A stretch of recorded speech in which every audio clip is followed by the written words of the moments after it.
Hello, Mark Crossfield here, and we're going for the Golf Swing Weekly Fix. So this is a show, I'm going to try and run this every week, where if you're sending me swings via my iPhone app called Golf, just here, or YouTube, Facebook, wherever you're trying to contact me, I'm going to try and give you some help, get you playing some better golf. So we've got 3 swings sent to me via my iPhone app here, and what we're going to do with these swings, we're going to talk a little bit about club face control, each one of them getting the club face in a slightly muddled position. And then we've got 2 other swings here, which we're going to talk a little bit about swing path, swing plane, and what have you. So in this week's show, we're talking about club face control on the backswing and through impact. Also, we're going to talk about club path, so out to in, into out swing paths as well. Let's get stuck in.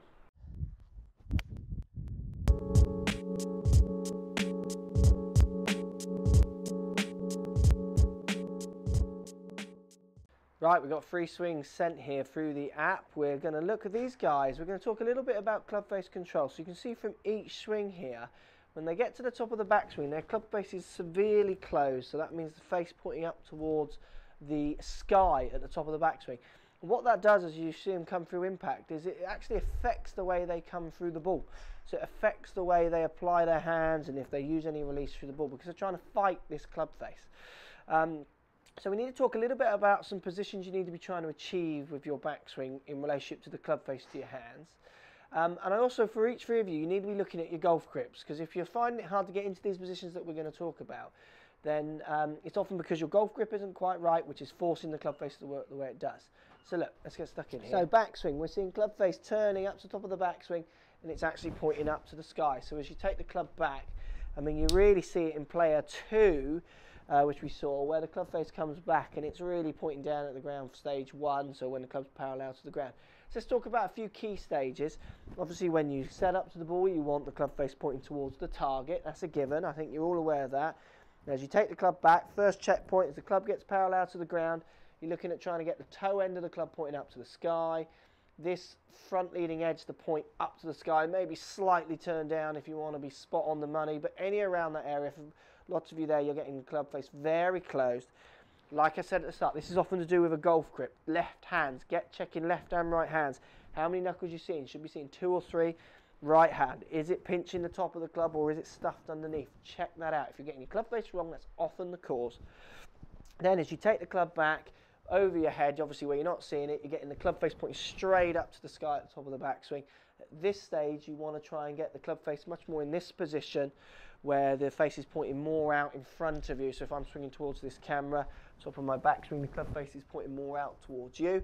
And you actually want the club face more parallel with your left wrist. So the relationship between the face and the left wrist isn't really changing that much. You don't want to be giving it too much of this bowing wrist, which also turns the face up to the sky. Now what we see as well from these guys is they come in to hit the ball, because the club face is being delivered close, so in theory the ball's going to go left, we see quite a holding off on the way through. So we see an impact position, almost like a cricket shot, where they're trying to push the ball forwards. They're not allowing the club to release. They're not allowing the club to do what it needs to, which is turn over, because their club face is already set left. So if they do a release of the face as well, it's a double left. They're going to go miles left. So in an effort to not go left, often we get big blocks. We see lower shots as well, because you try and keep your hands forward of the face to stop it turning over, so this kind of holding off, which pitches the ball out much lower than it should. So if you're getting the club face confused this way, you're going to lose height, you're going to lose direction, and you're going to find it hard to do some of the fundamentals that these guys on the telly are doing with their releases and what have you. So checkpoints for you. You've got to check your grip. That's the real starting point. If your grip is neutral and you're getting the club face wrong, then you're obviously using your wrists incorrectly. If you're feeling like your wrists are relatively neutral as you make the backswing, but the club face is still wrong, often that's to do with the grip overriding your start position and twisting the face. So it's grip, grip, grip for all 3 of you. And then just check a few positions. Great way of doing this. Go position 1. This is a great one to check, where you got the toe end up to the sky, up to the top, then come back down nearer to impact where the club's being delivered, back into the ball, parallel to the ground again. Is it still in that place, or is it coming down close? Try and do that without thinking about it. So do it as in your normal action. So stop, have a look, try and come into an imaginary shot, stop, have a look. If it's twisting, you've got to be thinking about where your wrists are moving. Once you've done that, you're delivering the club more on a neutral plane. It'll be much easier for you to start thinking about releasing the club. Until you do that, to release the club would arguably be the worst thing you could do. So club face, guys, got to get that club face under control. think about those different positions. Thank you for sending me the swings in. Hope that helps, and post comments, let me know how you get on. So let's talk about swing plane, swing path. I'm going to give you a drill to try and help you get your club more on plane, so you're not taking the club outside or inside too much, trying to get the club on plane so you deliver it to the ball in a much squarer path to try and create these straight shots. You can see from these two swings that player A is swinging very much under plane, so no real wrist set on the backswing, quite locked with their arms, tends to just turn the club behind them, butt end of the club and club at the end of the shaft way behind them at the top of the backswing, where you're looking to try to get it over the right shoulder. Where you see player 2 take away quite disjointed, lots of wrists, that takes the club up quite steep and then delivers it way over the top. So you see two very off swing planes, one very rounded, one very steep. Both will create equally poor shots, so you've got to get on plane for both of you. Simple drill. 2 alignment canes here. You can find these anywhere, really cheap, easy to use. What I want you to do is put one down by where the ball would be. I've done this in other videos, but it's a great way of drilling and giving you the feeling. Place the second one just under the club, hold on to the grip, let the top of the cane come out to the top of the club here. So you're just pushing it a couple of feet off the top of the club. Set your club down to the first cane on the ground. Make a backswing and try and get the butt end of the cane here pointing at the cane on the ground. It's a great way of feeling your swing on plane.